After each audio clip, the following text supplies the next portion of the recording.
Desde el sur, explorando el cosmos. El programa que hacemos desde Argentina para todos los amantes de la ciencia de habla hispana.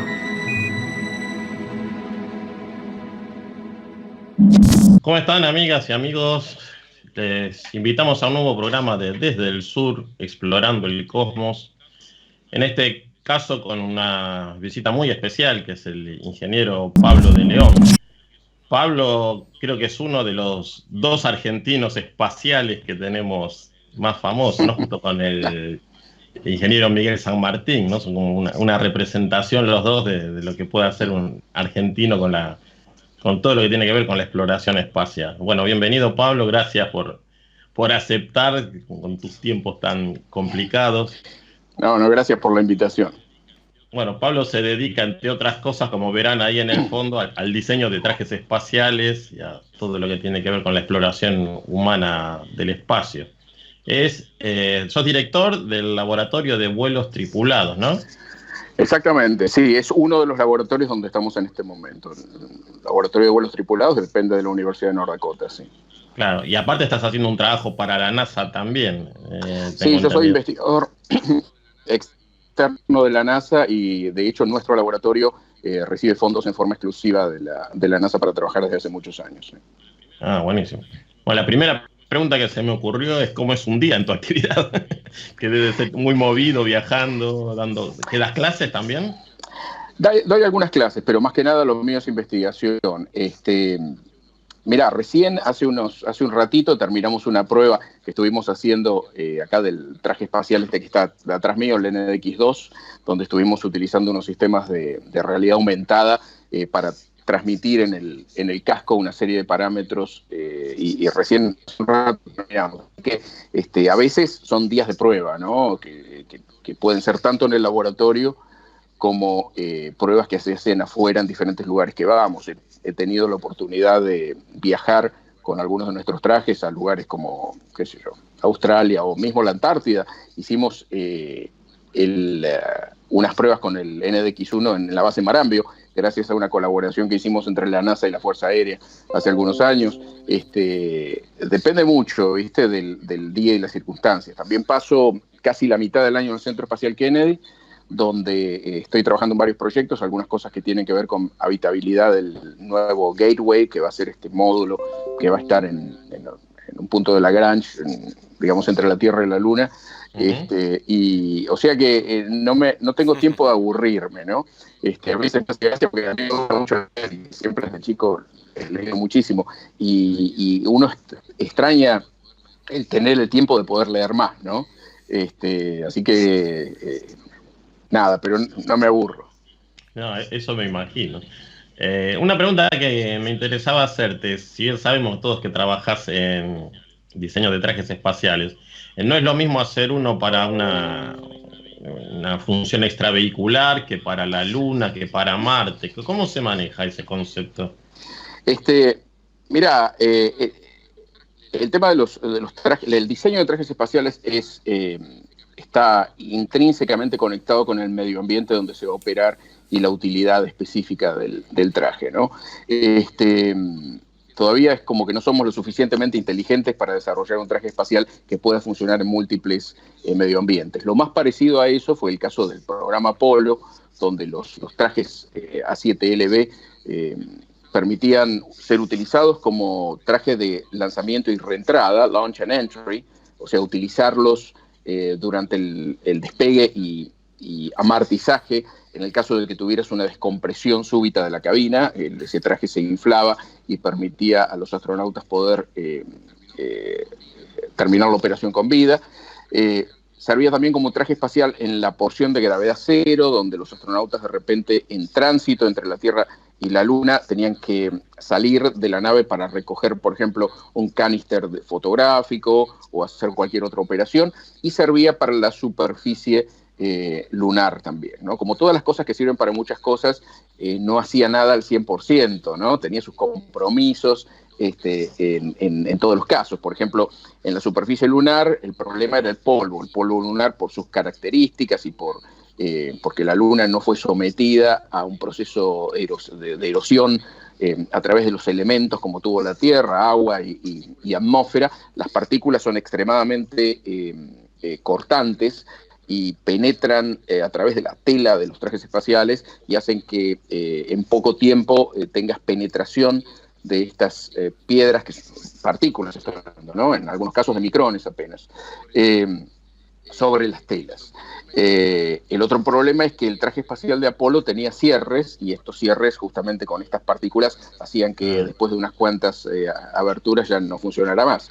En el caso de la órbita, cuando estabas en tránsito, el problema es que como tenía un cierre trasero, cuando el astronauta estaba dándole la espalda al Sol, el cierre se calentaba y les quemaba, le dejaba la marca del cierre en la espalda, ¿no?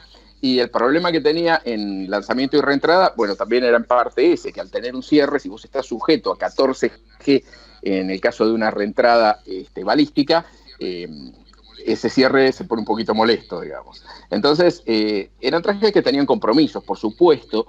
En ese momento era necesario llegar a la Luna para cumplir un poco el mandato del presidente Kennedy. Entonces, una cosa que más o menos funcionara se utilizaba igual. Ahora estamos entrando en una nueva etapa donde es una etapa más de permanencia y de expediciones de mayor tiempo, y eso nos obliga al desarrollo de trajes espaciales que tengan una duración que en el caso de Apolo no era un requerimiento. Entonces, ese es uno de los problemas que tenemos ahora. Pero si vos examinas los trajes que se usan ahora o se han usado en los últimos años, por ejemplo, en el caso del transbordador espacial, lo que se denominaba acá el pumpkin suit, ese traje naranja que se utilizaba para el lanzamiento y reentrada. Ese era un traje relativamente liviano, también con un traje con un cierre trasero y que le permitía a los astronautas poder eyectarse o abandonar el vehículo en el caso de que hubiera un peligro. Y como en el Shuttle había suficiente espacio, había otro traje que era el Shuttle EMU, que era el Environmental Mobility Unit, que es este traje blanco que se veía en las actividades extravehiculares en el exterior, ¿no? Entonces, el Shuttle tenía dos sistemas de traje, ¿no? A medida que nos movemos a un medio ambiente planetario, la Luna o Marte, haría falta un traje adaptado para esa realidad también. Si me permiten la desprolijidad, voy a mover un poquito la cámara y les voy a mostrar algunas cosas que tengo acá para que vean un poquito de qué se trata esto que estamos haciendo. Voy a cambiar esta cámara de lugar. Por ejemplo, acá tenemos algunos de estos trajes espaciales y este es un traje de lanzamiento y reentrada. Es un traje liviano, como pueden ver, tiene bastante poco material porque justamente no requiere una gran aislación térmica. Tiene un casco que es removible, que tiene un visor que se puede bajar y subir para el caso que los astronautas estén con el casco colocado, pero con el visor abierto, y permite, en caso de emergencia, conectarse a una botella de oxígeno que les permitiría a los astronautas abandonar el vehículo y con un paracaídas en la espalda dejarlo, ¿no? Eso contrasta con un traje, digamos, un poco como el NDX-1, que es un prototipo marciano. No están viendo acá todas las capas del traje, solamente lo que una de las capas exteriores. Este es el restraint layer, que es lo que mantiene la presurización del interior. Es un traje liviano justamente porque estamos hablando de 1/3 de la gravedad terrestre en Marte, entonces no puede ser un traje muy pesado. Ahora, nos vamos a mover acá y vamos a ver un traje lunar. Este es el NDX-2, que es un prototipo lunar. Este es un traje ya mucho más pesado. Se ingresa por la parte posterior, es un sistema metálico. Estamos hablando de 1/6 de la gravedad, con lo cual el traje puede ser más pesado, ¿no? Y algunas otras características que están específicamente desarrolladas para el suelo, para la superficie lunar. Esto iría también cubierto con otra capa que protege a todos estos elementos, porque se pueden imaginar lo que pasaría cuando se empieza a engranar estos sistemas mecánicos con el suelo lunar, ¿no? Entonces, hoy por hoy necesitamos varios sistemas de traje. Y después está el traje del transbordador espacial, del cual tengo algunos componentes acá conmigo que se los voy a mostrar. Por ejemplo, estos son el conocido brazo, ¿no? Que a veces se ven en la foto. Esto pesa bastante.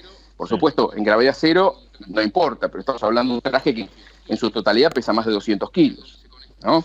Acá es donde se conectan los guantes y aquí hay un rulemán especial que permite el movimiento del brazo, ¿no? Este que tengo en la mano fue utilizado en la Estación Espacial Internacional durante varias caminatas espaciales. Este es lo que se conoce como el restraint layer de ese guante, es la parte interior.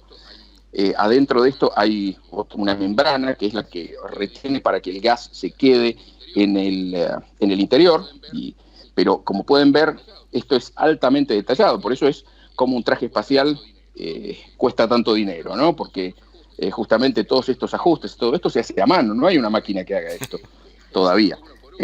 Hay que hacerlo uno por uno.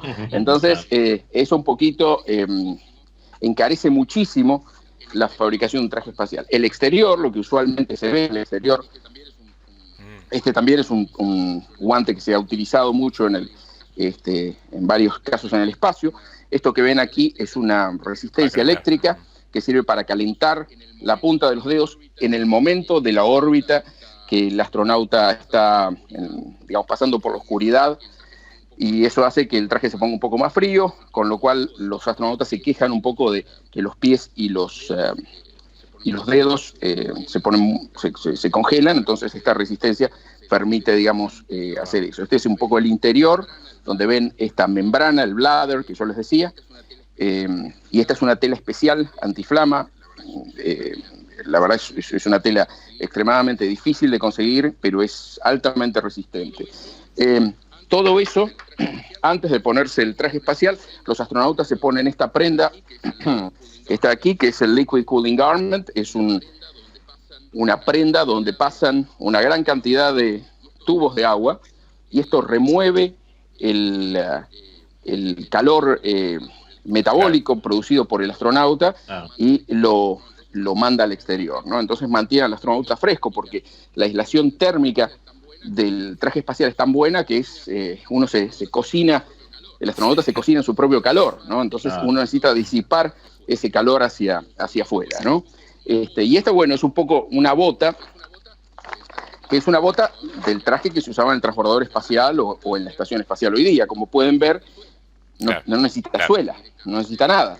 Directamente, porque no estamos caminando a ninguna parte. El astronauta no camina, el astronauta se agarra con un sistema metálico, el foot restraint, que es un sistema que mantiene al astronauta en posición para que haga los trabajos que tiene que hacer, pero la ausencia, de tener que ir a caminar a algún lado hace que la bota sea bastante sencilla, ¿no?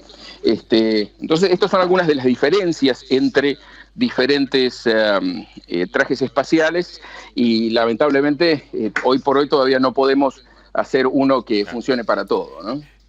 La verdad que es impresionante cómo toda esa variedad de trajes son hoy los que hoy tenés en uso o en diseño. Claro, sí, hay varios, porque dependen de diferentes proyectos que estamos trabajando. De todos ellos, el que hemos trabajado más y que ha sido hasta ahora el traje espacial más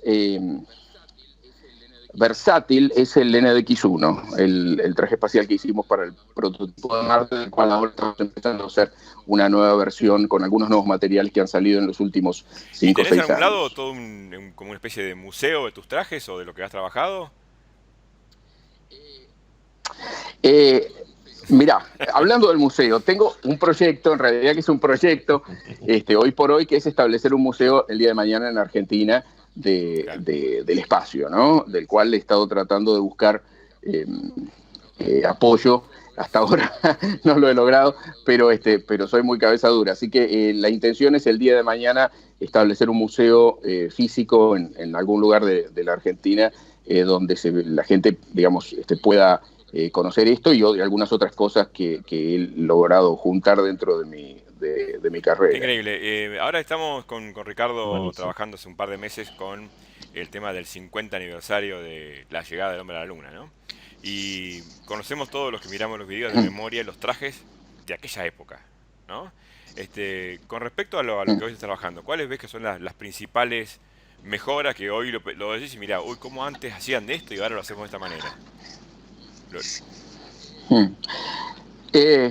Mira, lo principal es que la tecnología de materiales, no solamente textiles, sino de compuestos, ha avanzado muchísimo desde Apolo a ahora, ¿no? Y eso de alguna manera se ve reflejado en la variedad y en la simplicidad con que hoy día podés hacer cosas que en los años 60 directamente no tenían estas cosas. Muchos de los trajes espaciales de los años 60 eran directamente de látex orgánico, que a lo largo del tiempo y con el efecto de los rayos ultravioletas se empezaba a endurecer y a desgranar.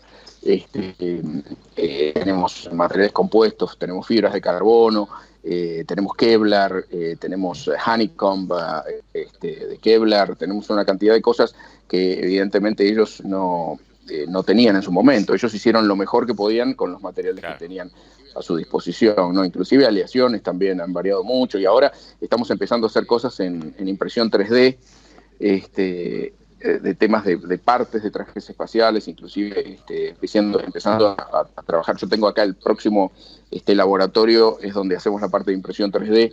Estamos haciendo impresión 3D de materiales flexibles, con un éxito que realmente es sorprendente. Así que eso va a suponer una revolución en la forma artesanal que los trajes espaciales se habían venido fabricando desde los comienzos te diría, de la aviación de altura hasta ahora, ¿no? Antes eran, un montón de señoras con la máquina Singer que estaban viste, con las máquinas y era un trabajo muy, muy arduo, muy complejo, que se llevaba mucho tiempo, mucha prueba y error. Había muchos errores con el tema de la cantidad de costuras por superficie y con lo cual había muchas piezas que había que tirarlas, etcétera. Inclusive estas mismas partes que yo tengo acá, que son hechas a mano, este ruido que se escucha, que no sé si se alcanza a escuchar, son las piezas de Mylar, de tejido de Mylar que tiene metido adentro por el tema térmico. Todo esto está hecho a mano, son todas costuras. Entonces, de 30 salía una bien, ¿no? O sea, pasaba los criterios de calidad. Ahora estamos, y por eso es que un traje espacial de uso en la Estación Espacial Internacional cuesta $22 millones. Claro. Cada uno, ¿no? Entonces, son, digamos, valores. Cada una de estas piezas que yo estoy manipulando son 20, 30, 40 mil dólares. Y de alguna manera la NASA está buscando encontrarle una vuelta a esto para que justamente sea acorde con el resto con el cambio que está habiendo en este momento en tecnología de propulsores y demás, ¿no? Donde se está abaratando de una manera impresionante el acceso al espacio, ¿no? Antes, en la época de Mercury, Gemini o Apolo, necesitabas tener una red de barcos y de estaciones por todo el mundo, que hoy lo resolvés con un teléfono satelital.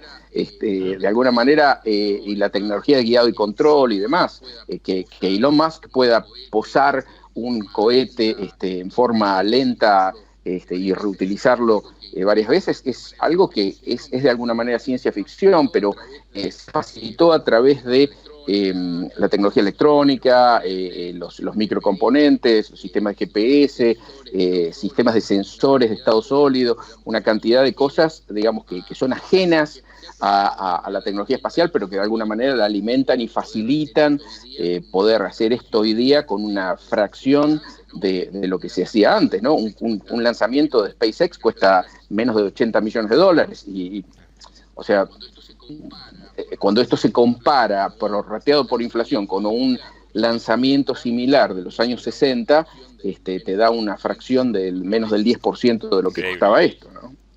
Sí, ahí justamente es una de las preguntas que te quería hacer. ¿Cómo ves vos el tema de la incursión de las empresas privadas en el espacio ahora, ¿no? ¿Lo ves realmente con futuro? Sin duda, o sea, sin ninguna duda.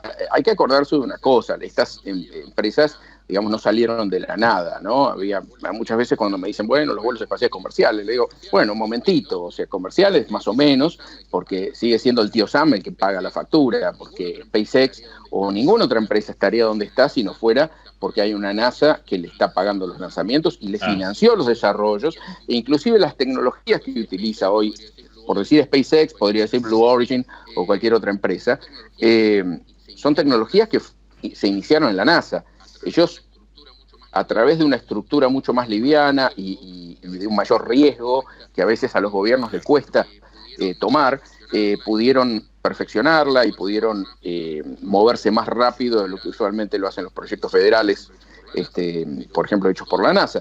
Pero toda la tecnología, desde el escudo térmico, el PICA-X que usa SpaceX en los sistemas de protección térmica, en las cápsulas Dragon, o el sistema de guiado y control, salió de la NASA, digamos, ¿no? En algunos casos directamente, como justamente el sistema de control térmico. Entonces, yo creo que no hay un tema de una competencia, unos u otros. Es que está cambiando la forma en que se hacía investigación espacial y desarrollo espacial y tecnología espacial.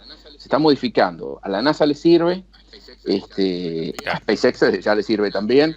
Entonces creo que es una ganancia para todos, ¿no? Ahora, ¿le sirve a la NASA, o sea, el tema de los lanzadores, por ejemplo, es algo que ya a la NASA le dejó de interesar para dedicarse más a naves robóticas? No, porque fíjate que sigue el desarrollo del SLS, continúa porque de alguna manera, y yo ahí de alguna forma veo un problema para la NASA. El SLS se está convirtiendo en un vehículo lanzador extremadamente caro, extremadamente complejo, no tiene la ductilidad que tienen los lanzadores de SpaceX, donde podés reutilizar etapas. Es un lanzador convencional, muy grande, muy caro, que ha tenido muchos atrasos, y en un punto determinado el Congreso va a decir, bueno, muchachos, un momento, o sea, el SLS va a terminar costando $1.800 millones por lanzamiento, y el Falcon Heavy lanza una capacidad relativamente similar por 80 millones o 100 millones de dólares. Paremos la mano, váyanse al lanzador privado, ¿no? Lo que pasa es que la NASA, al haber desarrollado el Orion, la nave espacial Orión, que cabe exclusivamente en el SLS, es medio un cuello de botella, porque los demás sistemas espaciales de Artemis, del proyecto Artemisa, son dependientes del Orion, ¿no? Del Orión. Entonces esto quizá va a generar algún problema y va a haber que hacer algunas readaptaciones, ¿no? Pero yo creo que las empresas privadas le ofrecen a la NASA la posibilidad de poder dedicarse a lo que realmente está supuesta a hacer, que es exploración del espacio, ¿no? Si en el pasado se le hubiera dado, por ejemplo, a la Administración Federal de la Aeronáutica, a la FAA, a la FAA de los Estados Unidos, le hubieran dicho, bueno, los únicos aviones que se van a poder volar en Estados Unidos son los que están diseñados, fabricados y operados por la FAA, la aviación comercial no hubiera existido nunca, ¿no? Y un poco, entonces con la NASA uno dice algo parecido. La NASA no necesita ser diseñadora y fabricante de vehículos espaciales, ¿no? O sea, o al menos de cohetes. Puede utilizar a las empresas privadas para hacer eso y se dedican al desarrollo de las naves espaciales, de los sistemas de descenso, equipos de exploración. Claro, o sea, vos estás viendo que la NASA está alargando el tema de los lanzadores, digamos, un poco. En algunos casos lo está haciendo, claro, en algunos casos lo está haciendo. Yo leí que en el SLS, por ejemplo, les costó encontrar un motivo para finalizarlo hasta la propuesta de la estación Gateway, ¿no? Claro, exactamente. Entonces, quizás no sea necesario el día de mañana utilizarlo, se puede utilizar otra cosa. Ese concepto de que la agencia espacial tiene que ser la que haga los lanzadores y la que haga las naves espaciales, estaba bien en los años 60, donde nadie más hacía los lanzadores. Pero hoy día tenés empresas privadas que te lo hacen más barato, ¿por qué no usarlo, no? Perfecto. Buenísimo. No todo el mundo está de acuerdo conmigo en esto, ¿no? Pero bueno. No, está bien, bueno. Sí, yo pensaba, siempre acá estoy mirando acá los trajes atrás tuyo, y la verdad que me sorprende cómo, me imagino que están pensando ya, o están fabricando, enseñando el traje pensando en Marte, que es nuestro próximo destino. Sí, lamentablemente todavía no hay nada concreto en cuanto a eso, en función de que no ha habido un mandato todavía con fondos para hacer el traje espacial de Marte. Lo que se están trabajando son diferentes prototipos, de los cuales el NDX es uno de ellos, pero todavía no hay un programa concreto de la NASA para decir, este es el traje espacial. Todavía la parte, de hecho, hace poco hubo un informe del inspector general de la NASA diciendo que las actividades extravehiculares son tan importantes para la exploración de la Luna y Marte, y el hecho de que todavía no haya un programa con los fondos para llevarlo a cabo va a generar un problema más adelante, ¿no? Pero este es un tema, digamos, de la NASA y en particular, digamos, la NASA como agencia del gobierno depende de las órdenes que le dé el gobierno. Si el gobierno no dice, usen la plata para esto, no lo puede hacer, ¿no? Entonces es una cosa un poco que tiene que ver con la política, el Congreso y la forma que se ordenan este tipo ahora, de técnicamente, desarrollo, ¿no? hoy ya hemos traído muestras de la Luna, sabemos cómo está compuesta y datos muy importantes para fabricar un traje para sobrevivir en ese tipo de ambiente. Pero en Marte nunca fuimos, tenemos naves, Sí. pero hasta el día de hoy estamos encontrando más metano que lo habitual. Por ejemplo, todavía no conocemos mucho de Marte como para poder hacer un traje.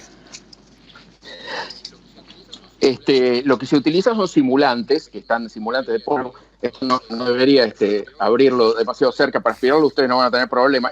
Por ejemplo, es un simulante de polvo marciano que ha sido elaborado por la NASA en función de los datos recogidos de los diferentes sondas robóticas de superficie, ¿no? Y como vos bien decías, todos los días vemos algo nuevo. Primero fue la presencia de percloratos en la superficie, que son altamente tóxicos para todos los organismos vivientes, ¿no? Entonces, bueno, ¿cómo detoxificamos el suelo en las partes donde nosotros vamos a estar trabajando con muestras y demás, sin que perdamos en el proceso la originalidad, digamos, de ese suelo para poder estudiarlo concretamente, ¿no? O temas como el metano y demás. O sea, que son todas cosas que hay que tenerlo en cuenta. Pero vos fijate que algo parecido pasó en el caso de Apolo, ¿no? En Apolo no se conocía cómo iba a ser el suelo lunar hasta que efectivamente Neil Armstrong no puso pie en la Luna. Y no trajeron las primeras muestras, ¿no? Entonces, es un riesgo con el que uno tiene que vivir. Ahora, una cosa es cuando tu objetivo está a 3 o 4 días de distancia, y otra cosa es cuando estás hablando de un año, donde si algo sale mal o encontraste algo que no esperabas, tenés un año para poder volver a la Tierra. Sonda que mañana te pueden tirar al demonio todo tu traje porque apareció un componente nuevo o una condición nueva que no conocíamos. Sin duda, pero en buena hora que así sea, porque vamos a estar más cerca de resolver cualquier problema que pueda haber más adelante, ¿no? Sí, dale. Y eso me lleva... Sí. No, dale. No, porque justamente relacionado con esto, Pablo está trabajando, me dijiste, para la NASA en un hábitat, ¿no? Que sí. Creo, no sé si se encontré yo, que se llama Estación Multipropósito para Misiones Futuras al Planeta Marte, ¿no? Sí, así es. O sea, sí, de hecho lo tenemos cerca de aquí, sí. Perdóname, ¿cuál era la pregunta? No, ¿y cómo lo relacionas? O sea, de tu trabajo con los trajes hasta este hábitat que estás diseñando, digamos, ¿cómo se relacionan con los materiales? Sí. Pasó medio de casualidad, porque en realidad el primer módulo que hicimos fue un módulo inflable. Y las estructuras inflables, independientemente del tamaño, todas tienen características muy similares, ¿no? Tenés múltiples capas, donde una de repente es la que retiene los gases, o en este caso la atmósfera. Después hay una que mecánicamente le da forma a esa estructura. Había muchas cosas en común. Entonces, hablando con gente de la NASA, me dicen, ¿y vos que sabés del tema de trajes espaciales, se podría hacer una cosa más grande, que contuviera gente adentro? Entonces nos pusimos a pensar y dijimos, bueno, básicamente es lo mismo, como hacer un brazo, nada más que es un brazo mucho más grande. En vez de tener 70 centímetros, tiene 7 metros. Y así un poco empezó la cosa. Hicimos un primer módulo inflable de más o menos 12 metros de longitud, que se convirtió en nuestro módulo. De hecho, tengo algunas fotos ahí, que fue el primer módulo que hicimos, bastante grande hasta para 12 personas. Para 4 personas. Y posteriormente gané un segundo proyecto de investigación, que era hacer múltiples módulos que iban a ir interconectados a ese, y hoy día tenemos 5 módulos funcionando, que están interconectados entre sí, y uno es un módulo para crear, para cultivar plantas comestibles. El otro es un módulo de actividad extravehicular para mantener y hacer el service a los trajes. El otro es un módulo de geología y microbiología, y el otro es uno de ejercicios para que la tripulación esté en buen estado físico durante la misión. Y lo tenemos, es una especie de base planetaria, donde hacemos simulaciones de diferente duración. Hasta ahora hemos ido hasta un mes de duración con 3 miembros de tripulación, y hace poquito, por primera vez, inauguramos, digamos, el cuarto camarote, si se quiere, donde ya tenemos una tripulación de 4 personas, y estamos haciendo simulaciones con experimentos de la NASA que nos piden, que van desde temas psicológicos, calidad del sueño a bordo, actividades extravehiculares, crecimiento de plantas, temas médicos de diferente tipo, manipulación de muestras, etcétera. O sea que ese ha sido algo que yo tampoco lo esperaba, pero empezó como algo conectado con mi primer especialidad, ¿no? ¿Y el tipo de materiales es similar? O sea, dadas Sí, las sí, condiciones de Marte, que son tan diferentes, digamos, de la Luna. Bueno, son bastante similares. En el caso de la Luna, nosotros hemos hecho bastante investigación sobre el tema de sistemas para repeler a través de sistemas electrostáticos, poder repeler el polvo de las superficies de tela y demás.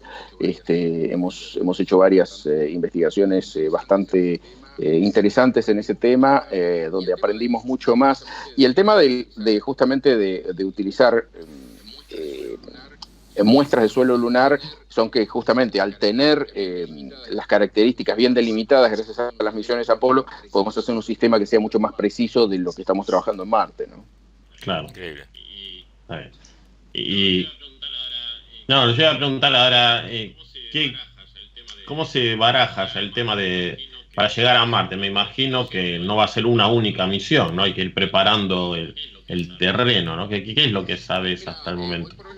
Mira, hoy por hoy lo que se está hablando es que se va a utilizar este gateway, este módulo como una especie de estación, ¿no? En la mitad del camino, ¿no? La intención es que este módulo, que va a estar dando vueltas dentro de una zona del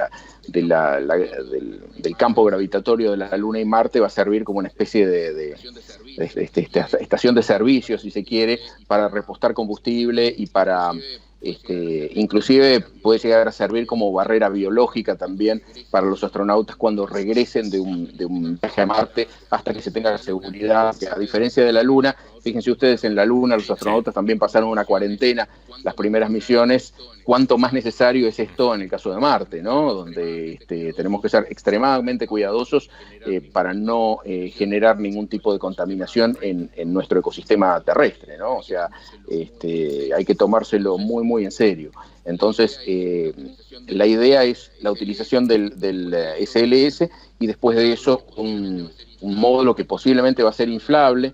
Se está hablando con la gente es una empresa hotelera de Las Vegas, en este momento se me escapó el nombre, pero fabricaron unos módulos inflables para hacer una especie de hotel en gravedad cero, y están haciendo un módulo inflable que permitiría, conectado a unas naves espaciales, poder hacer el viaje entre el Gateway y la órbita marciana, y a partir de ahí, bueno, de esa órbita, un módulo de descenso parecido al que se está haciendo para el proyecto Artemisa sería el que descendería en la superficie marciana. No sé si es la Bigelow o es la... Bigelow, exactamente, así es, sí, Bigelow. Ya había leído algo del tema. Bigelow. Ahora, en todo este esquema, porque yo les estoy contando el esquema de la NASA, siempre puede pasar que SpaceX se adelante y que llegue antes, digamos, con su nave espacial bastante grande que está desarrollando, ¿no? Ahora, de hecho, está haciendo una en Florida también, cerca del Centro Espacial Kennedy, está fabricando otra de estas grandes naves espaciales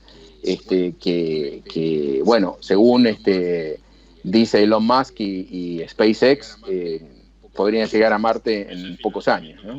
¿Eso es financiamiento de la NASA también? No, hoy por hoy es financiamiento privado, ¿no? O sea, privado. está haciendo como cosa de él. Digamos, el amor de Elon Musk con Marte es una cosa que tiene muchísimo tiempo, y de hecho fue el objetivo por el cual él quiso empezar toda esta empresa y todo este desarrollo, ¿no? O sea, los fondos de alguna manera salen indirectamente de la NASA a través de los pagos que se le hace por servicios a la estación espacial y por pagos de puesta en órbita de satélites privados y demás. Pero el objetivo de él es llegar al planeta Marte y establecer reinvirtiendo en eso, claro, una base permanente. Ahí está que en buena hora, ¿no? Y ojalá que lo pueda hacer, porque estamos hablando de ya un salto evolutivo de unas proporciones completamente insospechadas en lo que eso puede llegar a representar para el futuro de la humanidad. Hace poco hubo un incidente en la estación espacial respecto a los talles de los trajes, que me llamó mucho la atención. Sí. Uh-huh. ¿Cuál es la criticidad entre el tamaño? O sea, ¿hay un máximo y un mínimo de la persona para trabajar en un traje? Sí, es un tema medio complejo porque uno de los problemas, por ejemplo, estos trajes que yo les estaba mostrando acá, fueron trajes que originalmente fueron diseñados en 1977, ¿no? Para ser utilizados en la década de los 80 en el transbordador espacial. Y para 1990 estaban supuestos a ser reemplazados por la nueva generación de trajes espaciales, ¿no? Así como el Shuttle estaba supuesto a ser reemplazado por la nueva generación de naves espaciales. Eso nunca pasó porque la NASA se concentró en operaciones en órbita y nunca se recibió el dinero para diseñar otra nave espacial o diseñar otros trajes espaciales que los reemplazaran. Entonces, yo a veces veo, porque todo esto tiene acá sus números de serie y su fecha de fabricación y todo eso, y a veces me pongo a ver y digo, ¿cómo se animan los astronautas de la estación espacial a meterse, a abrir la escotilla al vacío del espacio con un traje cuya fabricación fue en 1987, por ejemplo, ¿no? Lo interesante es que muchas de las empresas que hicieron cosas para estos trajes ya no existen más. Así como el transbordador espacial, una de las razones por las cuales se lo retira, además del accidente del Challenger y el Columbia, fue porque ya no había quien pudiera fabricar otro o pudiera producir eso, porque Rocketdyne no existía más, porque la Rockwell que había hecho los orbitadores no existía más, etcétera. Algo parecido pasó con los trajes espaciales. Entonces, están los que están. Y en la Estación Espacial Internacional hay 4 trajes. Y nada más. Entonces, si cabes en el traje espacial, podés salir. Si sos más alto o más pequeño, no entras. Entonces, lo que pasó en ese caso en particular que vos me estás comentando es que la astronauta Annie McClain se sentía, en las pruebas en tierra, se sentía cómoda en un traje large, en un torso tipo large.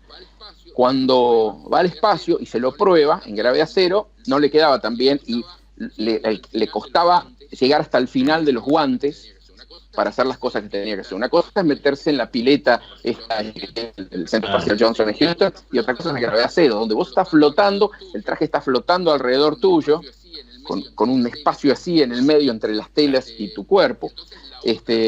Entonces la otra astronauta, que en este momento no me acuerdo cómo se llama, pero es una chica que conocí el año pasado en Houston, que cuando ella llega, que es más pequeñita todavía, ella no se podía meter en ese, necesitaba el traje medium, ¿no? Entonces ya no le funcionaba y por eso tuvieron que hacer ese cambio. Básicamente el tema tiene que ver por logística, porque cuando se terminó de volar el transbordador espacial, solo podíamos depender de la Soyuz, hasta hace poco que empezó a volar otras naves espaciales. Es un tema de logística y nunca se tomó la decisión de tener sistemas de hardware que reemplazaran los anteriores. Entonces, esto es lo que hay, digamos. Va más allá de un tema que tenga que ver con el género, el sexo, lo que le llames. Es simplemente un tema práctico de que no había traje que le Y hoy que construyen pudieran caber, trajes ¿no? en 3 tamaños, en 2, en 1, actualmente.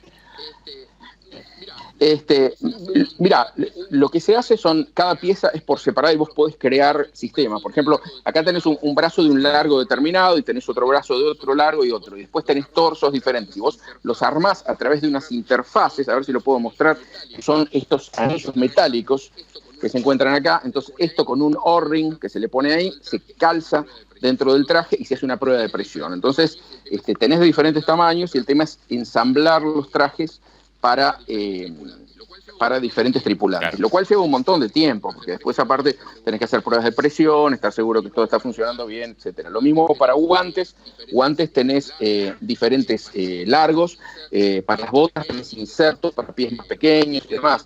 Los guantes posiblemente es uno de los temas más críticos, justamente para poder llegar bien a la punta de los dedos, pero sin que te lastime, porque de lo contrario las uñas terminan metiéndose en los materiales. Entonces es como hacer un mecano, ¿viste? Y juntar todas las partes, ¿no? No necesariamente. Perdón, adelante. No te escucho, perdón. Después tengo una pregunta. Les decía que. Perdón, estoy escuchando ruido, no sé si ustedes lo escuchan. Ahí se cortó. Les decía que en algunos casos las uñas casi se meten adentro del traje y se convierte en algo muy doloroso. Inclusive algunos astronautas han tenido problemas de que han tenido delaminación de uñas en el espacio. O sea que es un tema medio complejo, ¿no? Se puede hacer regulación y rearmado de traje en el espacio, pero es algo que se está haciendo recién experimentalmente, ¿no? El traje que usan hoy en la estación espacial, que es el mismo del transbordador espacial, había sido diseñado para pasar 15 días en el espacio y después volver a Tierra y ser desensamblado completamente, service, etcétera, y rearmado para los nuevos miembros de la tripulación. Hoy día estos trajes están arriba años. Entonces no es para la razón para la que fueron hechos, ¿no? Y lo que te iba a preguntar es justamente, ¿qué tan factible es que se rompa, ¿no? Porque con solo 4 trajes es un riesgo bastante grande. El tema de la estación espacial es un tema serio, sí, es un tema serio. Hay varios estudios, inclusive de la NASA y externos también, en cuanto a la peligrosidad que esto implica. Van a tratar de minimizar las actividades extravehiculares a lo que sea estrictamente necesario, pero es necesario hacerlas, porque siempre hay que hacer algunas cosas, hay que cambiar filtros, hay que revisar líneas de evaporación, hay que... es algo que hay que seguirlo haciendo, ¿no? Pero no hay... ¿Y tenés un digamos, kit no hay de otra mantenimiento, reparación en la base espacial? Y tenés un kit de mantenimiento y reparación, inclusive en la estación espacial, que tenés cosas básicas, herramientas y todos los manuales, y de hecho, cuando los astronautas tienen que hacer un cambio, hablan con la gente de Houston, se hace como un pequeño entrenamiento de qué cosas tienen que cambiar y cuáles son las pruebas que se tienen que hacer para asegurar la hermeticidad del traje y demás, ¿no? Todo el mundo está sudando frío cuando pasan esas cosas, porque imagínate que es medio complicado, pero en el futuro va a ser así, porque estamos hablando de tener un sistema sostenible donde los astronautas van a tener que hacer sus inspecciones y sus service y su limpieza y demás, y no queda otra, ¿no? Y el tema del turismo espacial, entonces, es algo casi impensable en este momento, ¿no? En esas condiciones que planteas vos. Lo que pasa es que el turismo espacial, viste, son muchas cosas. Turismo espacial es Virgin Galactic, que te hace un vuelo de 2 horas, o Blue Origin, que te hace uno de 15 minutos, donde te sientan ahí y en 20 minutos estás de vuelta. Entonces, eso sí es totalmente factible. Hasta ahora, digamos, la tecnología mucho no ha acompañado, y en el caso de Virgin ha habido algunos accidentes que han atrasado la certificación y los desarrollos. Están más cerca, ¿viste? Pero yo no creo que es una cosa que haya un gran mercado todavía, ¿viste? Para el turismo espacial. Porque estás hablando, fíjate, por ejemplo, en el tema de los rusos que hacían turismo espacial de una semana a la estación espacial. O sea, son muy limitada la cantidad de personas de buena salud que puedan juntar $50 millones por una semana, ¿viste? Y está bien, cuando hablas de Virgin estás hablando quizá de 200 o 300 mil dólares, ¿no? Que son cifras que son distintas, porque, o sea, 200, 300 mil dólares es lo que cuesta una casa en Estados Unidos. Entonces es el valor de una casa, ¿viste? Ya no estás hablando de 50 millones de dólares. Que mucha gente quizá dice sí, pero aún así no estás hablando todavía de algo que pueda ser más masivo, ¿Te ¿no? tocó volar? O sea, a mí me encanta el espacio, pero no me gastaría 300 mil dólares. ¿Te ha tocado estar en órbita o casi en órbita con microgravedad? No en microgravedad, en el KC-135, que es era el avión de la NASA donde se hacían las prácticas de gravedad cero. Tuve la suerte de hacer 80 parábolas en gravedad cero. Estamos probando experimentos de microgravedad y es una sensación de lo más desconcertante, porque desde que uno nace siempre ha estado apoyado en algún lado, ¿no?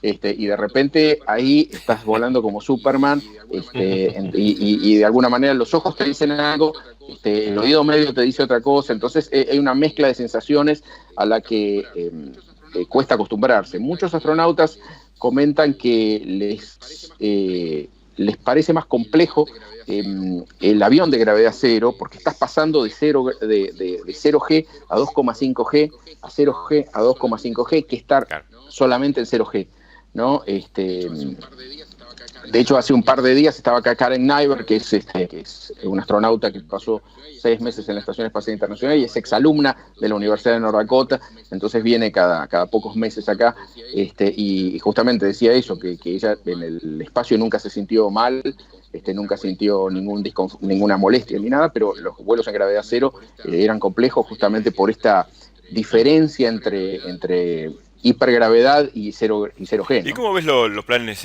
ahora para volver a la Luna en tan poco tiempo? ¿Los ves viables? Porque parece medio como complicado de poder cumplirse. Es medio complicado para cumplirse. Sí, la NASA está haciendo todo lo posible para lograrlo, pero yo te soy sincero, veo difícil que con menos de un 10% de incremento en el presupuesto de la NASA, que durante muchos años se fue atrasando con respecto a la inflación en Estados Unidos, también hay inflación, menos que en Argentina, pero también hay inflación. El presupuesto de la NASA ha venido tan reducido en los últimos, que te diría, más de 20 años, que de repente darle 1.600 millones de dólares extra posiblemente no sea suficiente para hacer un proyecto de estas características, ¿no? Por otro lado, la NASA siente esa presión de llegar en el 2024, como le pide el gobierno, pero vamos a ver qué es lo que pasa. Están haciendo todo lo posible, ¿viste? Pero es complejo, es difícil, ¿viste? En la época de Apolo se tomaban otros riesgos y era posible ir de 15 minutos en el espacio, como hizo Alan Shepard, hasta Neil Armstrong en la Luna en 8 años. Hoy día no podemos hacer eso ya, ¿viste? Porque hay que tomar... nos hemos convertido en sociedades, y todas digo, ¿no? No solamente en los Estados Unidos, muy poco afecta a tomar riesgos, ¿no? Entonces, como tal... todos son excesivamente cuidadosos, ¿no? Y en los años 60 no era tan así, digamos, ¿no? La gente, digamos, tomaba más riesgos, sabía que había cosas que podían pasar y que independientemente de eso había que seguir adelante, ¿no? Hoy día un desastre puede acabar con un programa Claro, vos decías de inmediato, que también, ¿no? Cómo se animan los astronautas a salir con un traje tan normal, salir al espacio, ¿no? Y también uno, cuando tuvo la suerte de ver naves espaciales viejas, uno dice, ¿cómo es que se fueron al espacio en esto? Que son un montón de fierros con cables. Seguro. Y la forma que se hacían pruebas antes era muy así, bueno, ya está, esto más o menos lo armamos, y pasó con Apolo 1, por ejemplo, ¿no? Que era una nave espacial que los mismos astronautas decían que tenía muchísimos problemas y que no estaban convencidos de que iba a volar bien, hasta que, bueno, hubo un incendio que terminó con la vida de 3 astronautas. Entonces, digamos, hoy día la cosa es mucho más sopesada, se toma mucho más tiempo. Fíjate, sin ir más lejos, Orión. La nave espacial Orión empezó con el proyecto Constellation, no me acuerdo el año, pero creo que fue en el 2002, 2003, una cosa así, que se empezó a hablar del Constellation. Sí, fue inmediatamente después del accidente de Columbia, que creo que fue en el 2003. Y aquí estamos en el 2019, y 16 años más tarde todavía estamos dando vueltas con el Orión. Entonces, o sea, en la época de Apolo, en 8 años, pasaron de la nada a poner un nombre de la Luna. ¿Tenés ¿no? algún traje ya pensado en ese plan de la Luna? ¿Todavía no comenzó? Mira, recién en este momento está este tema del tema lunar. Justamente estamos teniendo reuniones ahora por ese tema. Ahora les vino el apuro a todo el mundo, así que estamos ahí. Yo justamente la semana que viene en el Centro Espacial Kennedy voy a tener alguna reunión. ¿Y digamos, pensás que vas a poder participar y colaborar en la llegada del hombre a la Luna nueva? Sí. Bueno, o sea, por supuesto, viste, este es un proyecto de tal magnitud que si uno contribuye con un tornillo ya se tiene que llamar satisfecho, viste, porque estamos hablando de una magnitud de un programa impresionante, donde estamos hablando de cohetes, de elementos lanzadores, de un módulo orbital o espacial, sistemas de superficie, etcétera. Entonces, pero seguro, sí, de hecho estamos trabajando con varias cosas que son de potencial aplicación para el proyecto Artemis. Sí. Ricardo. Así que vamos Sí. a ver. Ahora ya estamos prontos a cerrar el programa. Yendo al tema más humano, digamos, ¿no? Vos, una de las cosas que se destaca, y bueno, y en Miguel San Martín, que lo nombré antes también, es que no pierden el contacto con el país, ¿no? Siempre vienen 2, 3 veces por año, vos con tu esposa y tu hija, y no es solo para descansar y visitar familiares, pues te la pasás dando charlas, entrevistas. Sí. ¿Cómo surge en vos esa vocación por la difusión también, ¿no? La divulgación. Lo que pasa que, en mi caso por lo menos, yo nunca pensé que iba a terminar trabajando en Estados Unidos, porque cuando yo era chico, Argentina lanzaba cohetes y yo seguía eso de cerca, lo que se hacían en el Chamical, en Mar Chiquita y todos estos cohetes sonda, y de chico, en esa especie de inocencia o simplicidad que uno tiene, yo decía, bueno, si ahora que soy chico se lanza el cohete Castor a 500 kilómetros de altura con 75 kilos de carga útil, para cuando yo sea grande vamos a estar lanzando astronautas al espacio, ¿no? O sea, era como el progreso lógico que una sociedad... No pensemos en la Argentina de hoy, pensemos en la Argentina de los años 60, ¿no? O sea, que son dos países completamente distintos. Uno decía, bueno, vamos a estar poniendo satélites en órbita, porque eso era clavado que íbamos a tener. De hecho, el Centro Espacial CELPA de Mar Chiquita se hace se hace en el océano, o sea, a 40 kilómetros al norte de Mar del Plata, para poner satélites argentinos en órbita, con un cohete argentino. Entonces yo decía, cuando yo sea grande va a haber satélites, va a haber todo, qué sé yo. Entonces, yo nunca pensé decir, después me voy a ir a trabajar para la NASA. O sea, siempre pensé que me iba a quedar trabajando en el país en proyectos espaciales, ¿no? Pero las vueltas de la vida, en particular, bueno, intenté muchas veces, porque hubo muchos proyectos que yo intenté hacer desde Argentina, entre ellos el paquete argentino de experimentos, el PADE, que voló en el transbordador espacial en el 2001, justo en el 2001. Empezamos con el dólar 1 a 1 y terminamos con qué sé yo, pero o el satélite Penguensat y otras cosas, ¿no? Siempre, digamos, traté de hacer proyectos en Argentina, pero siempre tuve un desastre atrás del otro, ¿no? Entonces, si bien la propulsión era mi primer interés, mi segundo eran los vuelos espaciales tripulados y de esta manera que empecé a trabajar en los trajes espaciales, pero fueron las circunstancias las que me arrastraron acá, ¿no? Igual no pierdo el contacto con mis amigos y mis colegas de Argentina, sigo organizando el Congreso Argentino de Tecnología Espacial cada 2 años en diferentes lugares del país. Lo hicimos este año en Buenos Aires, que se cumplieron 20 años, ¿no? Es increíble, 20 años de congresos espaciales, que lo venimos haciendo, y siempre tratar de estar presente, independientemente de que capaz que uno no pueda aportar en la medida de que quisiera, ¿no?